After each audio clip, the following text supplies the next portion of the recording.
On.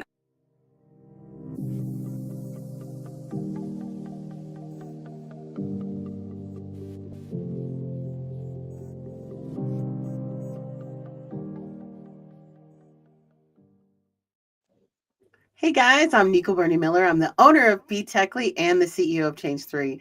And today we're talking about a hot topic that affects everybody.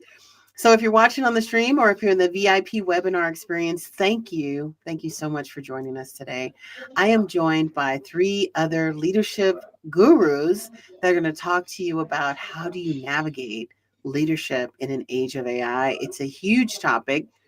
It affects everybody, whether you're the CEO or you're a janitor, it doesn't matter. AI is definitely affecting everybody's job, their outcomes, the conversations, the way we think about things. It's affecting a lot.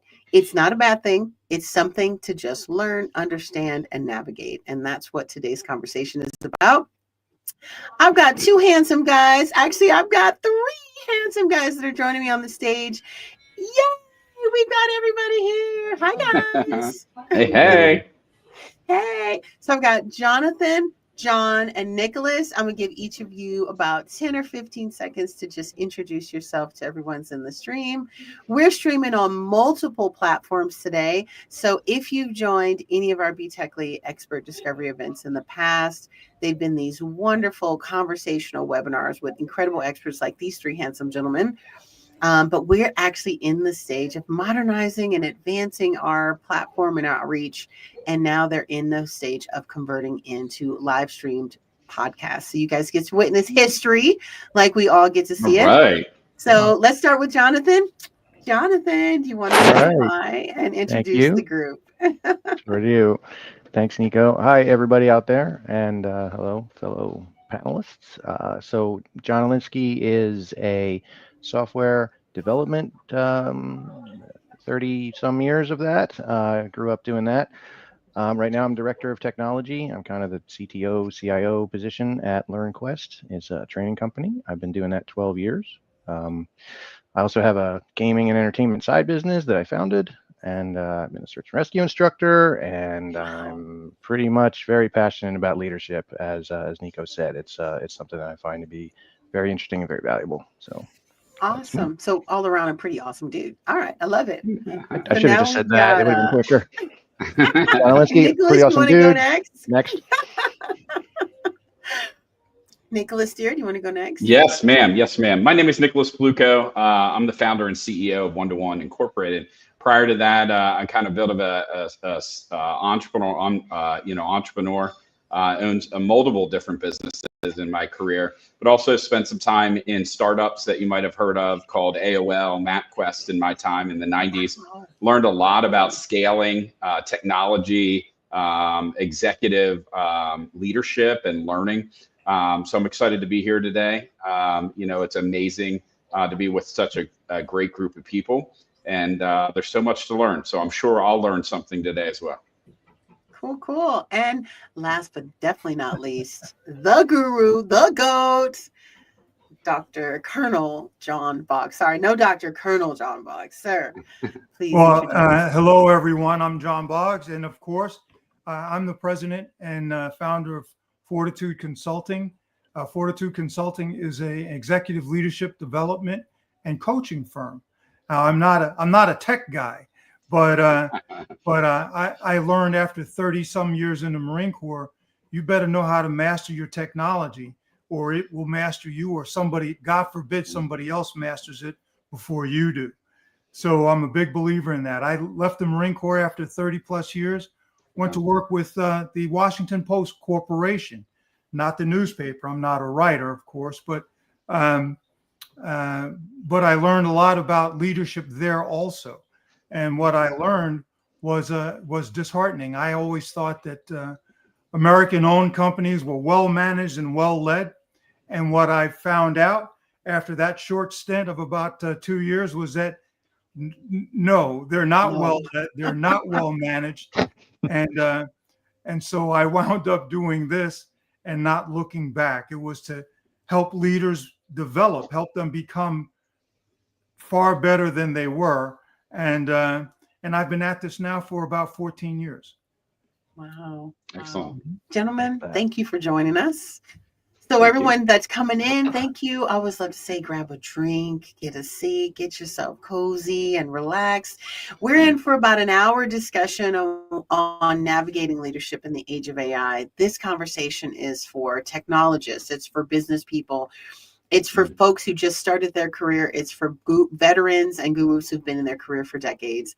It's for everybody, because we all actually need to navigate ourselves and our leadership skills in this age of AI, right? And so this conversation is going to be open and informal. There are some slides, but I'm probably not going to refer to them until I get to a couple that's got some great inspirations. And I'll give some instructions to the stream producer and be like, bro, get me on slide 2. So let's do that. Let's throw up slide 2 in the deck, and it's just housekeeping rules. We do have a group of invite only folks. It's actually a few hundred people wanted to join us in the VIP experience. We see people are coming in now, which is great. Hi guys, thank you for joining us. If you join in the VIP experience, you get to ask questions, comments. We also monitor comments in the live stream. Obviously, anybody who wants to speak to any of these experts in this discussion, please don't hesitate to contact the team at BTechly to schedule some time. We're going to vet y'all butt though, right? Make sure that you're good and proper. But absolutely, navigating leadership in the age of AI is something where support, nurturing, coaching, guidance is very valuable. And these three gentlemen in particular, this is what they do all day, is they help leaders flourish and blossom. And so we'd love to coordinate that. So let's throw up those housekeeping rules. Stream producer, let me see those rules on screen. I don't like to use the word rules. They're not rules, right? This is a conversation. If you're watching us in the stream, please comment. We love to see what you have to say in the chat. If you're in the VIP webinar, please raise your hand and also ask questions. We're going to save Q&A for the end. So that's one change to what our usual rules are, which are feel free to raise your hand, ask questions. We absolutely will be paying attention to that. But the Q&A session for this won't be streamed. So for those of you in the webinar, please save your questions to the end. We will absolutely answer every question you have. We'll get you connected to these guys or to me if you want to talk about how to grow your business. But we'll definitely make those connections, but that'll be at the end. So it's the one change that's different. So now let's dive in. What we've got 3 questions, and those questions are based on data. So stream producer, let's move on to slide 3. The first question is going to kick off our conversation. Then we're not looking at slides anymore until we get to the second question, right? And so the first question is, all right, there's some data on the screen, which is small, and an old woman like me, I cannot even read any of it. What does this say? And actually, I know what it is. Thank you. Oh, I love having a great stream producer. Okay. So what it says is we actually captured data from the few hundred people who registered to join this conversation today. And we asked them, well, how comfortable are you with leading teams that are composed of both humans and AI? Because, Microsoft did this big study at the end of last year where they talk about the future of work. Right. And in that, they talk about digital labor. And there's other folks at like Harvard Business School, and there's other, big brands out there doing research about how humans and AI are working together to accomplish goals. And so that's one of the big things that folks are talking about right now is like digital labor. Right. And it's not robots yet, people. It's like this agentic AI. Maybe got like a super smart, sassy chatbot that's like, girl, your chatbot's getting a little bit wild and spicy with you. But, that's pretty much what it is these days, right? It's agentic AI that does, specific tasks. And so we asked, a few hundred people, well, how comfortable are you if you're managing some people, some AI tools, AI agents? And, most people, that's the dark blue line, which some of y'all people might be able to read, but not me. The dark blue line says, yeah, I'm comfortable, right? I feel very comfortable. They feel good. That means everybody else, right? 60% of those we surveyed were like, nah, right? I'm not really comfortable. So gentlemen, what factors will foster dynamic leadership potential most significantly? So where leaders feel confident, they feel comfortable no matter what. Maybe now it's AI agents and people, and next week it might be AI agents, people, and three-legged dogs. Who knows, right? So leaders have to be ready for whatever comes. So, guys, who wants to take that question first? I can go. Go ahead, John. Cool. I was going to say that it's the same thing that jumped out at me initially in the first place when we started this slide originally is even the way the question is, teams composed of humans and AI makes a statement. And I think that plays into the answer to the question is depending on what the perspective is that the leadership has on where AI fits in your environment and in your resource pool, if you will, I think makes almost all the difference because it's going to set the tone, right? The leadership sets the tone for how it's either a threat. Is the AI sitting next to you taking your job, or is the AI sitting next to you a tool like all the other ones that are sitting next to you? I think that's really what is gonna. I mean, I'm sure that's going to come back through the rest of this conversation, but that's what I think is the most strongest point. So, what do you guys think? Yeah, I think the notion of using the word tool. I mean, I think it's a resource in our tool belt, right? And so, I think as a leader, we have to lead and understand our vision and execute that vision, and that means that we pull in resources, right? So I might pull in other experts, but now I can pull in other resources to help with the workload. I think that's some really key components to the AI tool set. But I think I would be remiss to say is if you're a leader and you don't understand the current process, AI is not going to solve for a business issue of understanding the process, in my opinion. Yet again, that's just my opinion. So, I wouldn't use AI as a tool to solve a problem that you don't know what the problem is yet, right? So I think that's really, really key. In my business, I have a lot of executives that like to solve problems with software. And they think the software is going to identify now how to fix the problem. And when in reality, I'm sure it can assist. But if you don't know what you're trying to solve for, that becomes very complicated. So really long-winded answer there. But that was a great answer, though. That was a great answer, Nicholas, and I think you and Jonathan are spot on. It's AI is it's more than a tool. It's far more than a tool. It's not that back office thing. It's not that automation for your back office only. It can do that, of course, but if that's how you're using it, you're way behind. It is a resource. It's a guide on the side, as I like to call it. I like that word, John. That's good. Yeah, it's a guide on the side. It doesn't replace. It sharpens. It sharpens. It's not a substitute for leadership, not at all. But it sharpens your ability to lead. So it is absolutely, Nicholas. I think you nailed it, brother. With it's a resource. It's not. It's far more than a tool. Yeah, John is very good at simplifying. I love that. That was well said. And I think a memory that just came up as I'm at an executive session today, and there was a leader here that was starting another new company, and he said, "Well, I have my executive sessions with myself, right?" And I said, "Well, who's the tiebreaker? Who are you talking to?" And he goes, "Well, I use AI sometimes to help, with the conflict of the conversation I'm having." And I'm like, "That's a great tool, a resource to help amplify something because you don't have a full developed team yet." So I was thinking about that when John was saying that. So yeah. Absolutely. I think I couldn't get on board. I'm on board with everything y'all are saying. The one perspective I would add for leaders, because my whole focus is helping businesses grow happily. The happily is the important part, right? Pulling all the hairdo out and you're feeling good, you're happy, things are going smooth.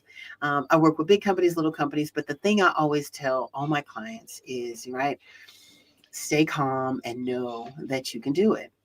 Your team might be going buck wild. They're not doing a good job. They dropping balls all over the place, but you've got the skills and the focus to nourish, coach, guide, support them so they can stop dropping the balls, right? One less ball dropped is good, right? And you just make your way through and stay positive. I love that. One person told me one time, we all have tons of balls.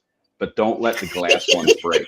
Let the other Oh, ones break, that's right? very Let the other good. ones Oh fall, my right? gosh, Nicholas, you were about to make me fall out. You don't even realize what you just said, bro. No, that one's good. Let the rubber ones fall. Let the I rubber ones, love they'll it. bounce back up and you get to deal with them again, but don't let the glass Yeah, ones break. I love it. Wow. No, but you know what? I'm not even gonna go there because I could. We all have a lot of balls. I love it, bro. It's so good. It's so just the best thing in the world. That was the moment in this conversation. I love it. See, navigating. That's what this conversation about is, navigating. So I would also put, so that perspective you just gave was great, right? Stuff's happening, the world's going to change, stay calm, stay positive, stay confident. And I think that's the thing, right? So if you're watching in the stream or if you're in the webinar experience, that's the number one thing for all of you. I mean, I read a social post, and it was a letter from the CEO of Fiverr, right? That's that platform that formed a few years ago where you could get hire a contractor to do a job for like $5, and it really took off, and it's been pretty cool. But even that CEO was like, oh my gosh, AI is coming from my job, bro. I don't know what you're talking about, but okay, right? So like there are a lot of people out there that are scared, right? They feel a fear, they feel a loathing. Yeah. And then you've got other folks that are like, oh, I love this. And they just dive right in. And then you have a bunch of issues, because I see that a lot too. People are like, oh, I'm gonna use ChatGPT or Microsoft Copilot or Gemini or whatever it is, right? Insert the AI tool or resource or whatever you want to call it. I'm gonna use that. I'm gonna do my job. But see, AI is crazy, man. It smokes crack and everything else in between, because it starts hallucinating. It'll make stuff up, and It is then friendly, you'd be in though. trouble. It's super friendly. It's very sweet. And this is what I learned. I did this 12-hour streamathon a week ago or so, and had some really incredible, experts on that one. And so what I learned is from one of the guys who's really involved in building, these, large language models, these LLMs or what have you, is he said that they've coded it to be eager to please, like it's built into the code. Yep. And so for, I don't know about you guys, but I've worked with thousands of employees over my career. I know you couldn't believe that because I only look 20, but I'm a little bit older. And I've worked with so many people, and not all of them are eager to please, right? They'd be like, no, I don't want to do that. And I'm definitely not doing that. And I don't understand that. So I'm definitely not going to do it. And I think John's always says when people are overwhelmed or they're unsure, they say no. But see, AI doesn't do that, leaders, right? You could overwhelm AI with your prompt and it won't say no. It'll just make stuff up. It'll be like, well, Yeah, but I don't know how to answer now that. I'm just making think it up, about right? if all of those employees you've had over the years did the same thing. Where would we be right now if they were just like, I sure, and know. then do whatever? They just make Just stuff wanted up. to provide But an answer. Yeah. you're so right. But see, that's the thing. Like, back to the whole purpose of this conversation, and for everyone who's joining us, is as you go through this journey, we're all watching history happen. I mean, look, we all watch history happen every day.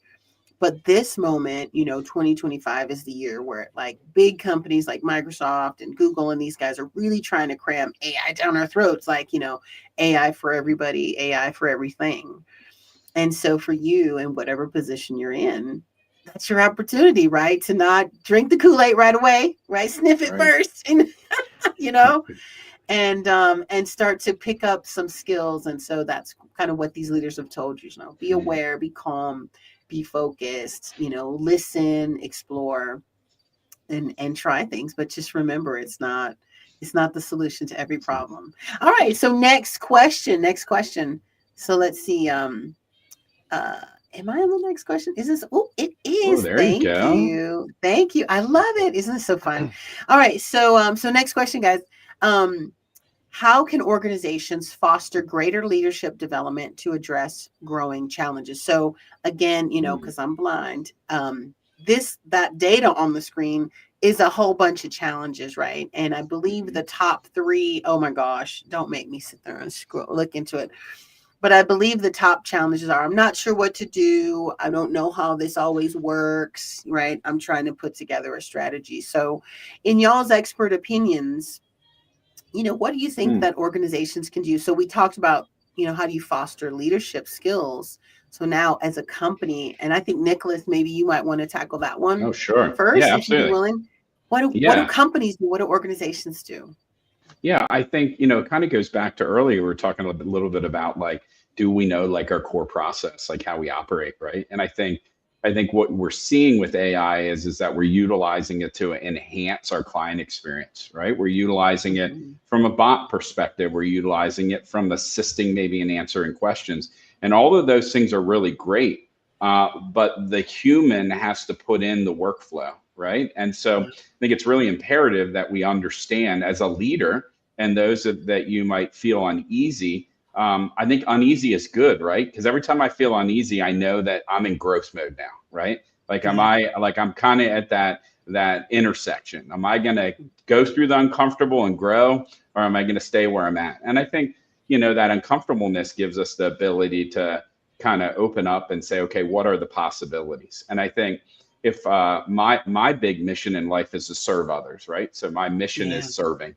And right when I look at that and say, okay, well, AI may seem intimidating, but how can I utilize it to serve those that I work with? And I think right now it's given us a significant amount of tools and opportunity to serve our people, our customers in a better way. But it still requires us as leaders and humans to understand what our experience is for our customers, because it's different for everyone. So that's really important to developing kind of that AI strategy, and then use it, right? So if you're using a bot, use it yourself and see, is it serving your clients, or your end users as you intended, right?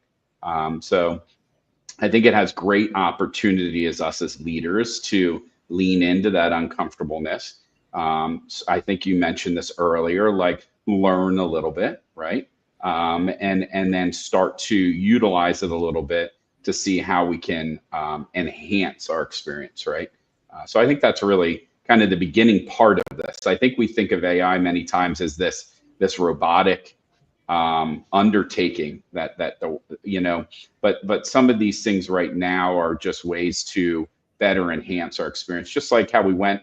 I know this will date me, but as a kid, right, like, we had the big long cord at home to talk on the phone, and now we have the iPhone, and that was kind of the same change that we're going through here, right? And it That's a enhanced great things point. and also changed things, and those who adopted it saw some of the benefits. I think it's a similar kind of change that's happening here in the I industry. love it. Great answer. So just to summarize, if I double click on a couple of really big points that you just made, is that AI success starts with you and your Hmm. strategy, right? Your vision.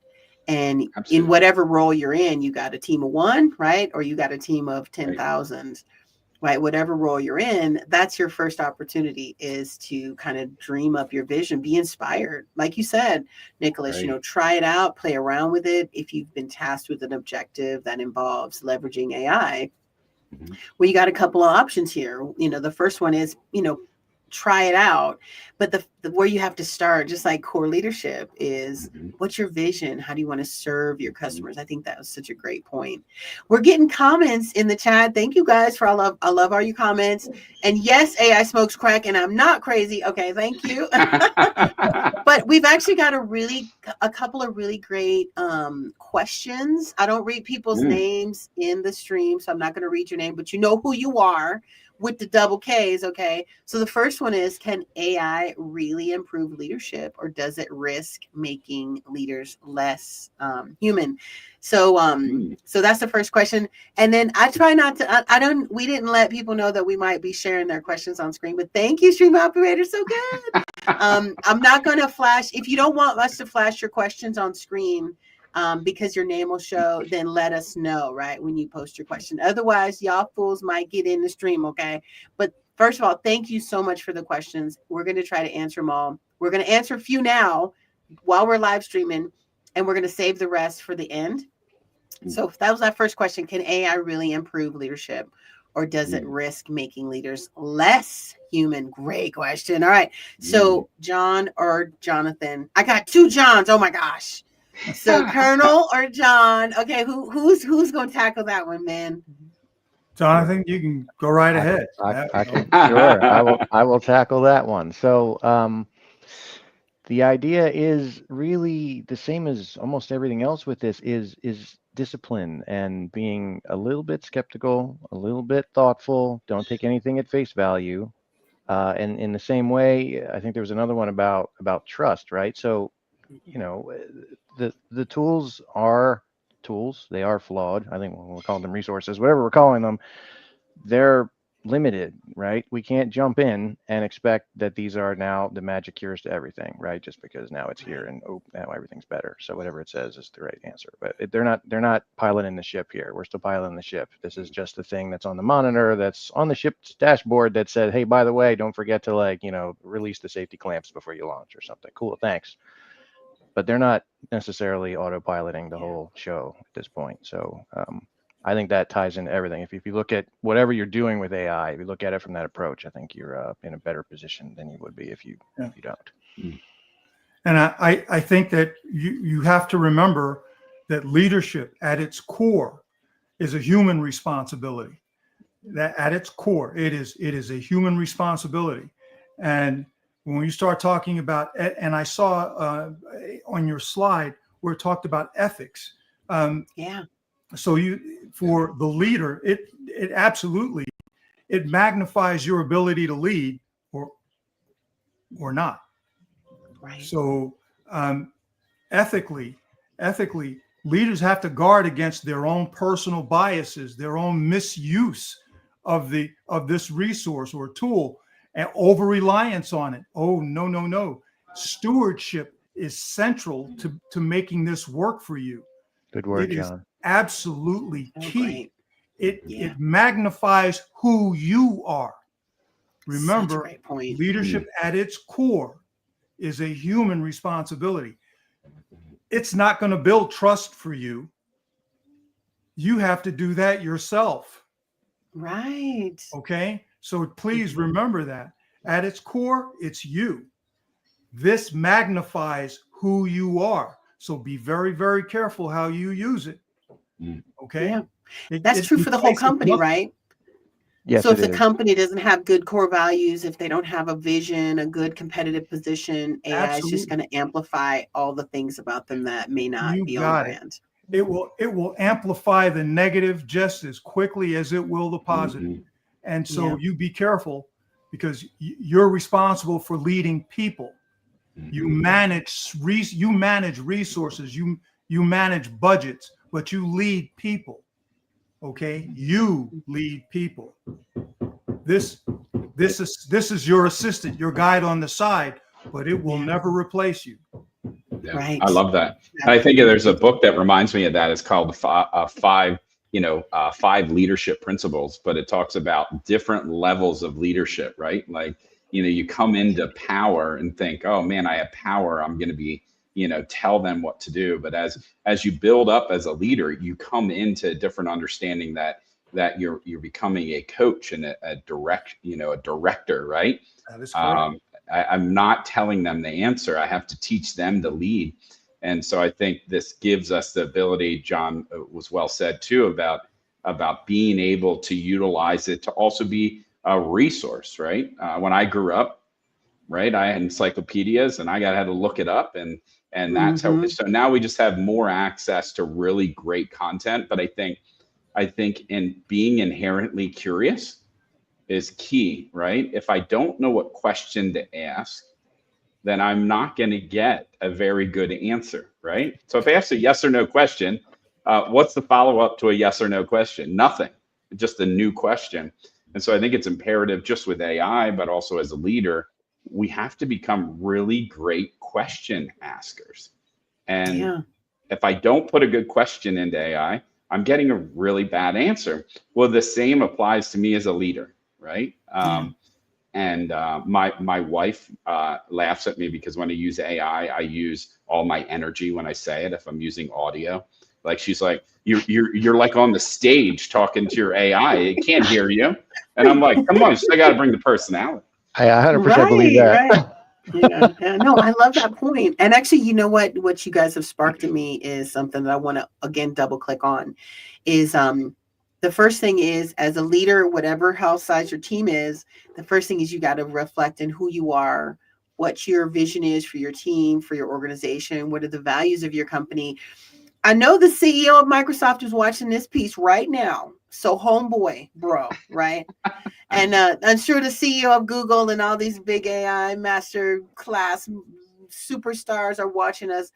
So guys, here's something that every CEO, regardless of the size of your business, needs to do is, if you haven't done this yet, if you haven't really sharply refined your company's values, your mission, your brand proposition, how you want to move and serve your market.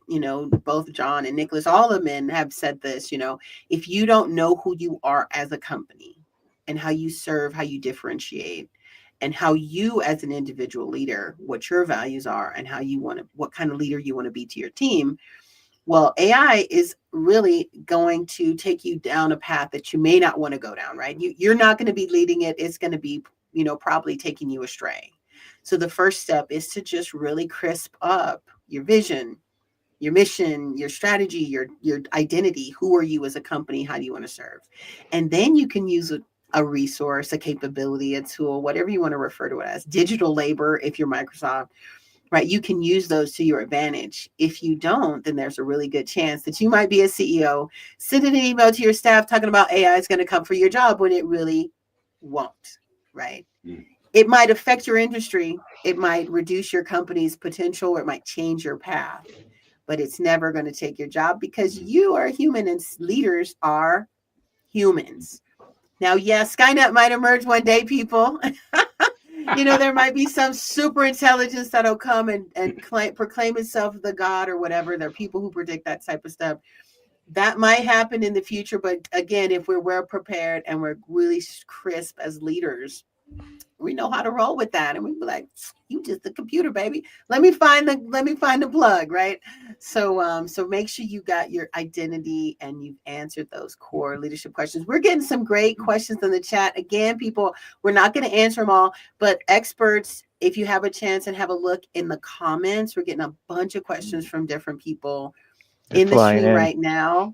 Have a look. So as you're discussing, as we're talking about stuff, feel free to answer some of those questions in your commentary. And then of course, we're going to have a Q&A session at the end that won't be live streamed. All right. So Jonathan, dear, you've prepared some like inspirations and stuff. Do you want to put that on screen and you want to talk everybody through it? Do you want to refer to it? How do you feel? Yeah, we can flip over to the slides. The next Cool. next one has some of those quotes on there. Yeah, and I'll intro it, I guess. Cool. Go for it. So, we're living, as Nico said, we're kind of in a history spike right now, where there's like a high point of a significant change. But this modern air quotes proverb there at the top, times change, and if you don't change with them, you get left behind, is extremely not modern. 70 some years ago, Bob Dylan singing about it, and then 2,500 years ago, Heraclitus was talking about it in Greece. So none of that's new. But the pace of change is staggeringly upticking with this AI evolution. Every 6 months, everything's doubling, and by the time you learn something, it's the last model and all that jazz. So yeah. It's going to affect everybody, whether we like it or not. So it's that, as Bob Dylan's quote there says, if you get out of the way, if you even can at this point in our modern age, because if you're not on board with it, because it's going to be there. So, the advice about, I think earlier there's a question about what to do to help manage this rapid change and lack of understanding about how it all works. Most of the people that are listening, actually, I guess all of the people that are listening to us talk right now, they're doing it. Being here, listening to people and getting insights and, cross-connecting different experts and reading different updates and news and keeping pace with it as best you can. Keeping tabs on everything is the best that we can do at this point, because it's moving fast. Yeah.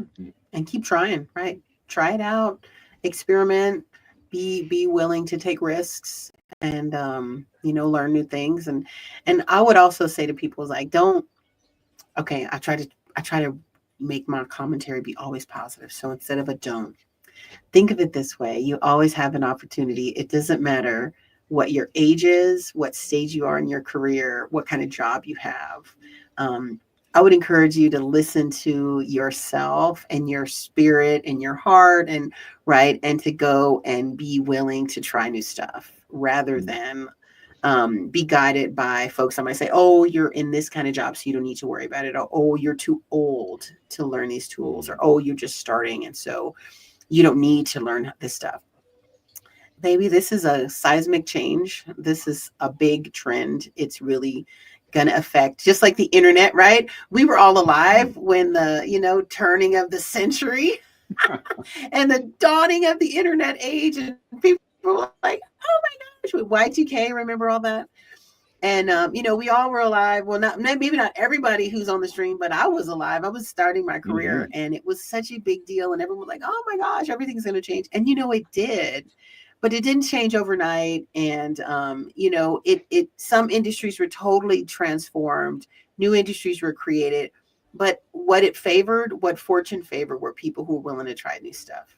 And so, with AI, it's probably going to happen faster than it did with the internet revolution and then the cloud revolution and the information services revolution. It's all probably going to happen faster with AI. But at the end of the day, what we humans need to do is try new things, right? Learn, evolve, adapt, and to be brave.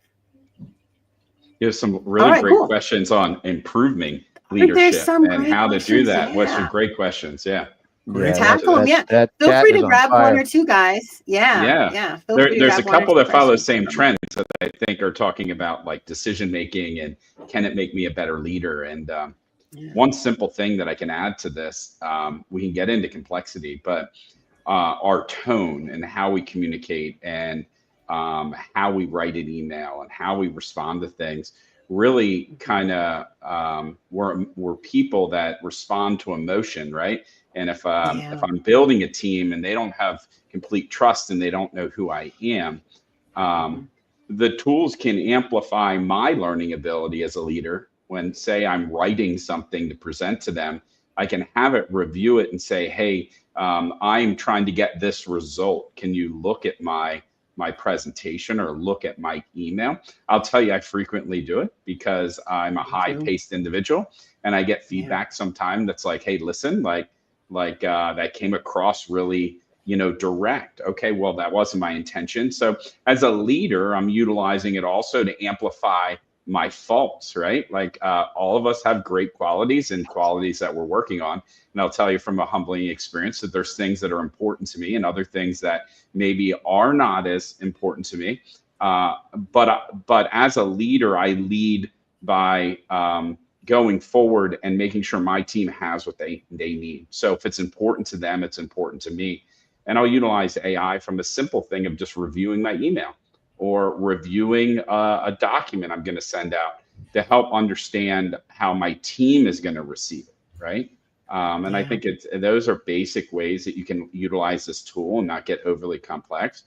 Somebody also put in there about like, how can you determine who your team is?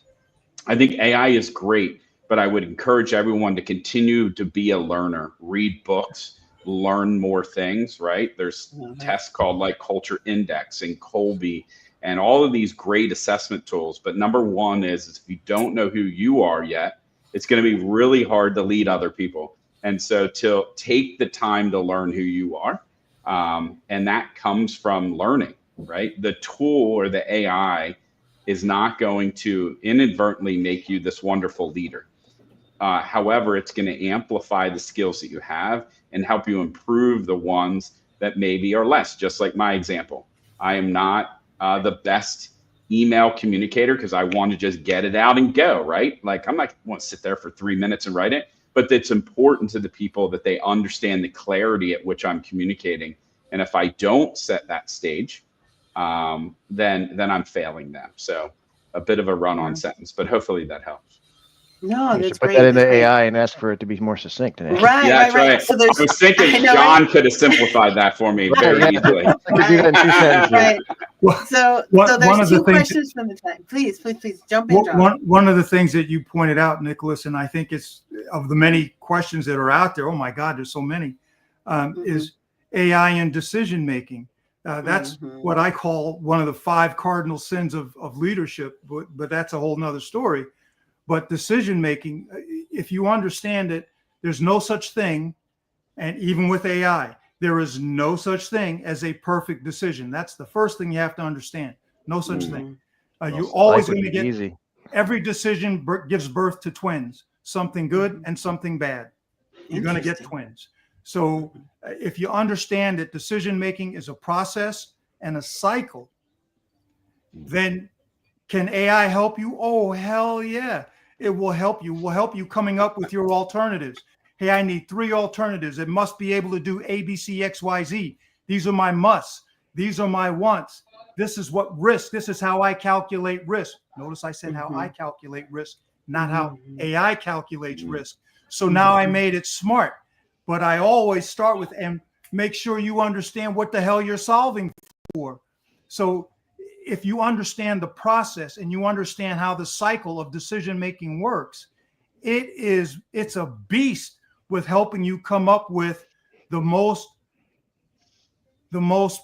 well, let me put it this way, the best possible decision given the parameters you gave it.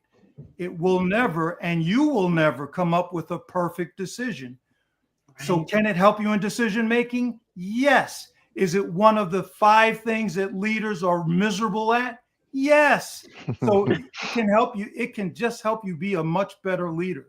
There you go. That's it. No, but you're right. At the end of the day, it still starts with you. So, and to right, and to connect what you just said with 2 questions in the chat, which was about emotional intelligence. You know, we're starting to hear people talk more about it, and all of these great gurus in the call today, or in the discussion today, have talked about, you know, leadership skills and leadership vision, and, you know, how you build trust and all that. And that's definitely something I wanted to touch on, is back to the first point, which is it's about humans, right? We talk about humans versus AI, and it doesn't matter what form factor it comes in, you know, robots, super intelligent machines, a big computer, an agent, a bot, you know, it doesn't matter. At the end of the day, the people with the money, right? Because I'm really simple, and my IQ is probably super low, right? So I like things to be super simple.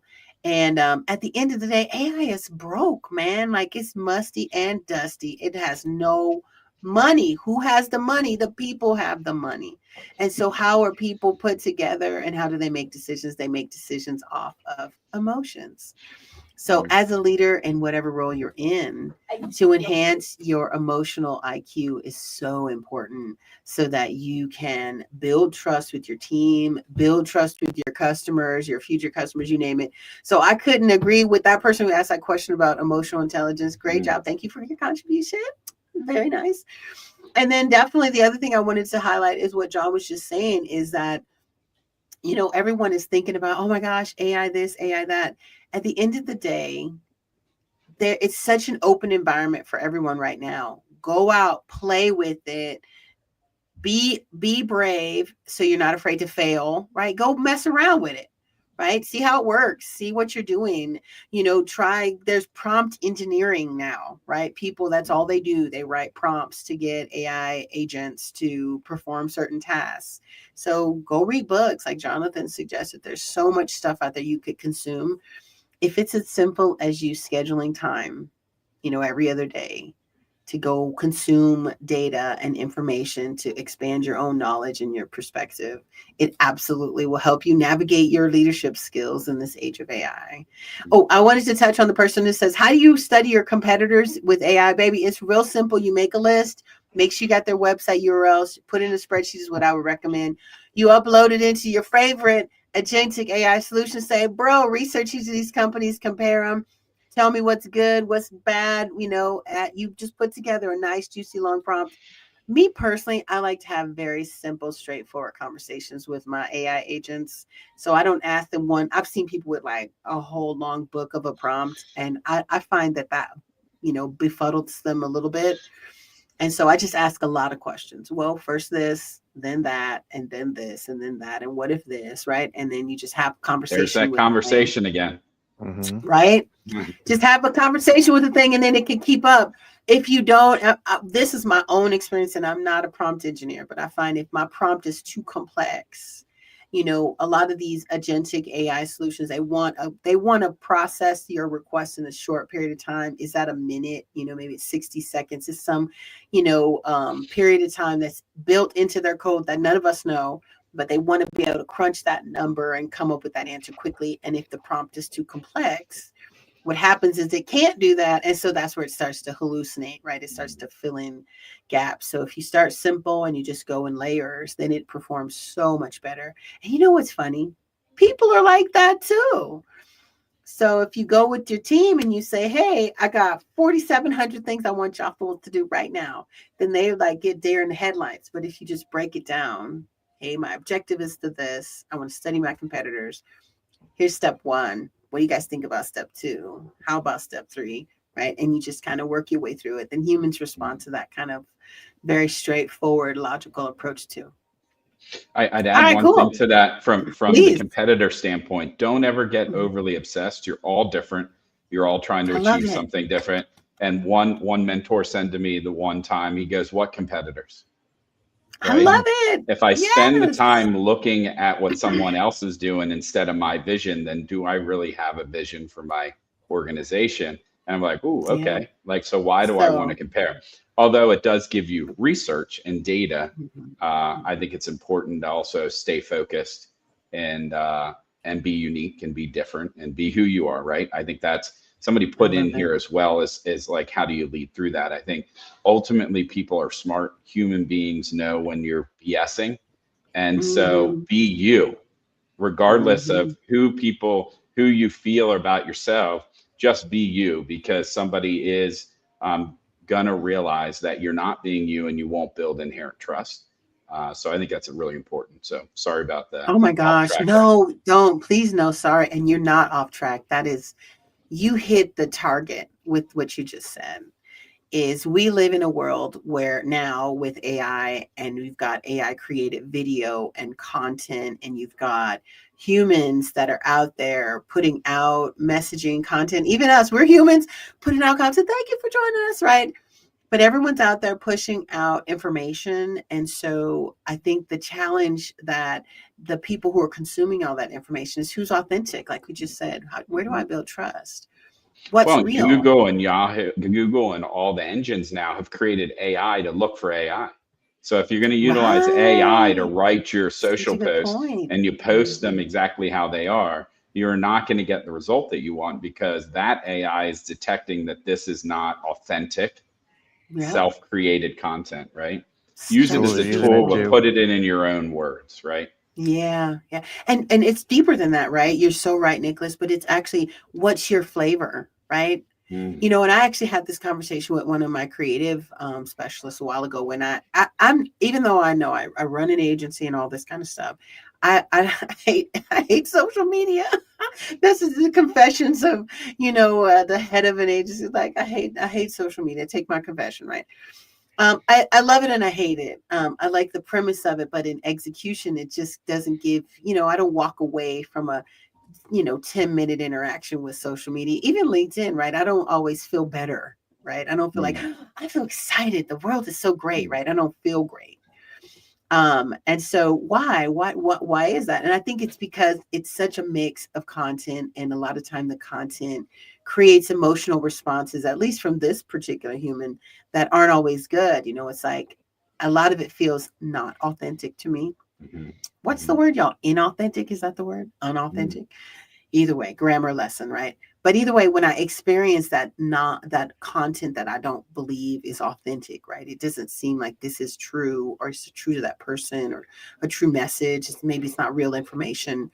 It gives me a bad feeling. And so when I met with my team and I said, hey, I want to get into social media again, I want to become more active, it was so important for me for two things. And I think these two premises are important for leaders as they navigate through the age of AI. The first one is, I really wanted my commentary to be about the person receiving it, not about me. Because my team, right, they don't care how Nico feels today. Like, they do at the end of the day, but what they care about is how they feel, right? What do they need? how do they get their jobs done? So me as the leader, my focus is to serve them and to support them and to ask and be curious, like you said, Jonathan or Nicholas. I'm so sorry. To say, hey, I'm curious. How are you feeling? What's going on? And what's this family situation? How are you doing with your job? And so I feel like social media is the same way. Like I want my commentary to be something that that person reading it could maybe use it. Maybe it's a little bit positive, right? And then the second thing is that authenticity. Like I really care. It really matters to me. If you're having a bad day, I really do want to hear, and I will take a moment to listen to you. But baby, you don't get me for 3-4 hours. I can't commit to that, but I really do care. You know what I mean? And I think that's important as well. Is AI can take you away from that idea because we're so busy just publishing and promoting. Well, maybe we take a moment and take this moment here to take a breath and to remember that our humanity is what sets us apart. Us, our authentic human personality, who we are, our vibe, whatever you want to call it, right? That's actually what makes us interesting. And Nicholas, you're shaking your head because I know you're vibing with me, right? Every human, the best AI video, right, is so good and it's made so good. But you watch it and in 2 seconds, your human brain is like, that's AI. Like you can tell. Right. And you can't even describe what it is. Is it the way the images look? Is it what they say? It's just something about it. You're like, that's not real. It's not authentic. And I think that's the thing, is to remember that and to lean into that as a leader. All right, guys. So final stretch. Now, Jonathan, my dear, we do have some more content that you have put together. Do you want to put that on screen as well? So we'll flip through your next couple of slides. Yeah, we can. It's a lot. I mean, I feel like we need like 2 more hours, all this conversation, all them hundreds of questions in there. Yeah, I mean, this is just it's a lot of stuff, but it boils down to a lot of what we've been saying, right? So things are changing. People's jobs aren't necessarily being replaced by the big bad AI bots coming along, but it does evolve, right? So things keep evolving, especially in tech. Things evolve all the darn time. So changing jobs, changing roles is fine, but it's like, if you don't learn and evolve, then you get left behind, like I was saying before. So some people are going to have their jobs evolve, and education is the way to do that. So like we were saying, poke around with it, stretch your comfort zone a little bit, get used to it because it's here. Learn how to use it. No matter what role you're in, it's going to play a factor. So if you don't want your job disappearing, if you're in a position that it does threaten in any kind of a way, do something to, get educated about how to utilize it to do your job better. So it's not, to demonstrate that you have value. And that's just going to be how it goes for a while. Sure. And that culture eats policy for breakfast thing relates to some of the stuff, a lot of the questions that were in the chat, which is leaders demonstrating by example that, like, the leaders set the tone for the culture, right? So if they start producing stuff that says, hey, you know what, we're gonna downsize because we have AI now, isn't that great? I mean, that doesn't really set a good tone for everybody wanting to embrace it. So you have to set the policy and embrace it, and have a governance committee, make plans, and otherwise, you're also, there's this shadow AI concept is going to be happening where people are going to be using it no matter what. Some of the people are just all over it, like you said before, Nico. So if you just let that go Wild West, then you're asking for trouble. So get a hold of it. Jonathan, you're the one aspect to that. I think some are also asking about, like, who does the policy, right? I think number one is that someone sets the AI use policy in your business, meaning how it's used and what is used. There's multiple components to that, to not get into today, but from a security standpoint, deciding that and determining it from a critical data component in your business, right? The more free AI that I use, I'm uploading that content to somebody else's data warehouse. And if they're uploading files and other confidential information, I'm now moving that outside of my business. So an AI use policy is extremely important in a business model to define what is acceptable use of AI in the business and what is not. Yeah, I wanted So to mention Nicholas, that earlier yeah. during the whole like, Mhm. how do I find out information on my competitors thing? This is how, because people are gonna, but also people are gonna be looking up your information. So if you don't have Right. your house Right. in order, your stuff's gonna be Yeah. out there, and someone's gonna ask the same question at that computer over there about you, and it's just gonna tell them. Right. So get Sure. on top of it, get a hold of it. So that's that actually takes me to a question. What's that team look like, right? So who defines that, that use policy that you just talked Mm. about? What does that team look like? Is that the CEO? Is it a broader team? What's it look like, guys? I think it's relative to the size of your organization. I mean, if you're a large organization and you have a CIO, the CIO would set the technical aspect of what would be the use. And then the executive team would determine what, and when we say acceptable use, it's are we using Microsoft Copilot? Are we using Sure. ChatGPT? What Mhm. version? What is enabled on the devices to be able to use it? That is And more of what like isn't? acceptable. What is not, right? Yeah. We do this with companies all the time, and we first do an audit, like what is installed, right? Oh, there's this HR AI, there's these other pieces. Yeah. Number one, first and foremost, you're just protecting the data integrity and the confidentiality of your business's content, right? And these AI tools are great, but Mhm. they're not built on 100% secure platforms all the time. And so you don't want to be sharing the content, right? You don't want to have a free chat Yeah. GPT account and you're uploading Excel documents about your financials unless you Oh want my other people to gosh. do that, Yeah. right? So Right, there yeah. Right. would be an acceptable use would be how we can implement this. Some are saying, well, how do I get good content? If you're using a Microsoft product like Copilot, we can restrict it to only content in our business. So the Mhm. return data would be on policies, procedures, and whatnot that are written from the company perspective. So uh, if they're accurate, then that would be responding to how your company would be responding. So it gets into a broader This picture. sounds like another conversation. It We does, got we gonna absolutely. have to have a whole the technical bits, right? It sounds good. Yeah, Yeah, Can I there's a get lot. y'all in December? Can we get back together in a couple Oh months and we go yeah, on the technical bits? absolutely. That we could sounds do this juicy. all All right. day. Oh, Yeah.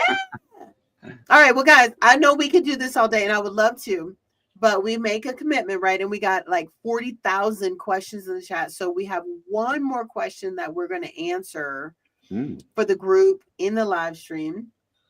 So I'm going to put that up.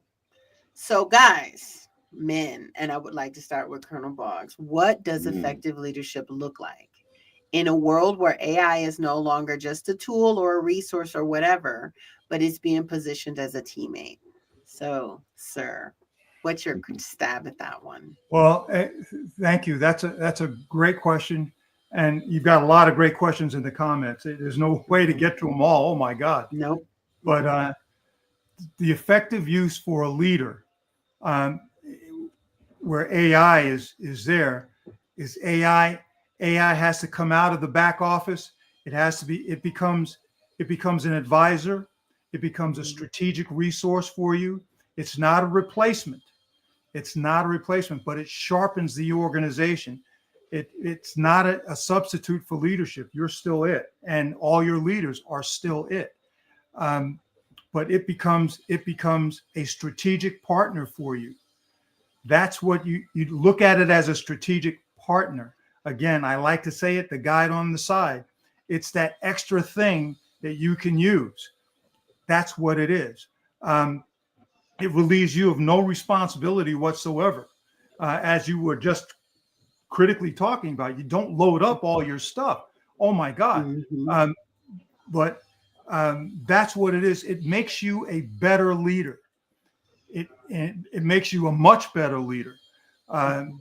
It's how you use it. And I've seen lots of comments in the comment section, lots of questions, great questions. But it's a strategic resource for you. Please use it as such.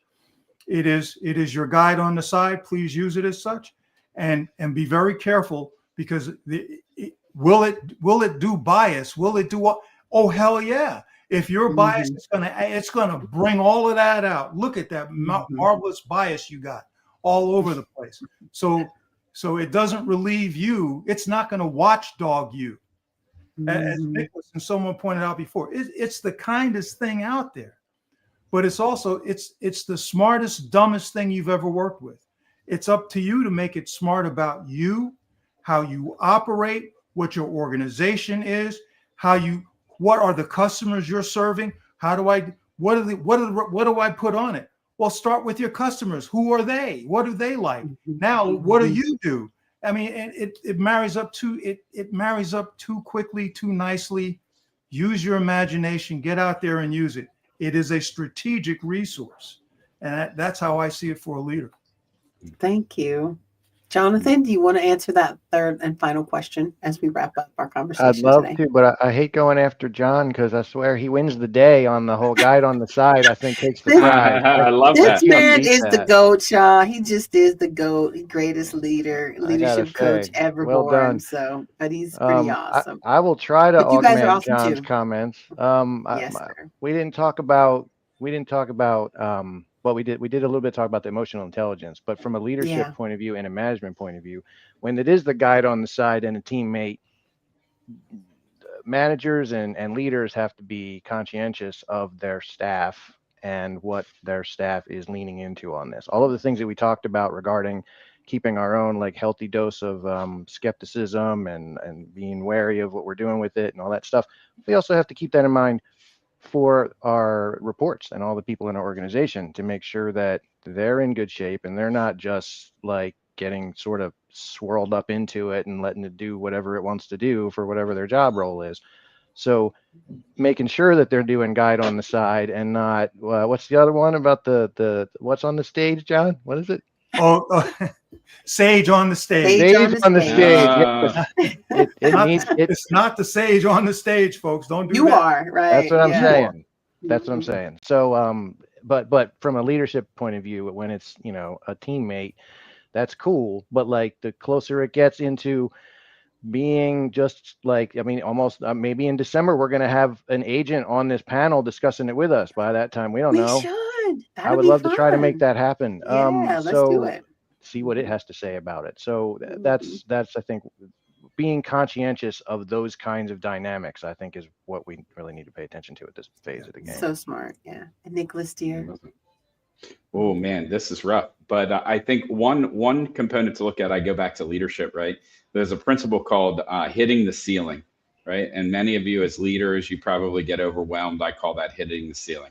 I've hit the ceiling. So what do I have to delegate and elevate, right? Like, what do I have to give away? What do I have to teach someone else to do so I can elevate up? I think of AI as a teammate to allow me to level up, right? I If love I'm it. hitting the ceiling and I'm doing these repetitive items, can I give it to AI? Can I give it to another human being? What can I delegate so now I can elevate? I can elevate up in my role. I can elevate up in serving people more. I think really, if we think about it like that, now we'll embrace it because I'm trying to improve myself and move up. I love it. I got to So work on my I will catchphrases. close. I No, know. John Oh, and Nick kicked be my who butt. you are. Because who you are is wonderful. So closing thoughts. So I'll give my final closing thought to amplify what all of these great men have said today. First of all, guys, thank you so much for joining us for our first big multicast stream for BTechly. As we move into this podcast world, I couldn't have thought of a better topic or a better panel of experts to join us as we do that. Everyone who's joined us, thank you so much. The folks that are in the VIP webinar, stick around because we're going to answer a few more of your questions once we go off of the stream. But what I do want to say as I close it up is the first and most important thing is that each one of you matter. Each one of you is a leader, and each one of you is incredibly precious as a resource, as a person, as an element, as a contributor and a factor in our society.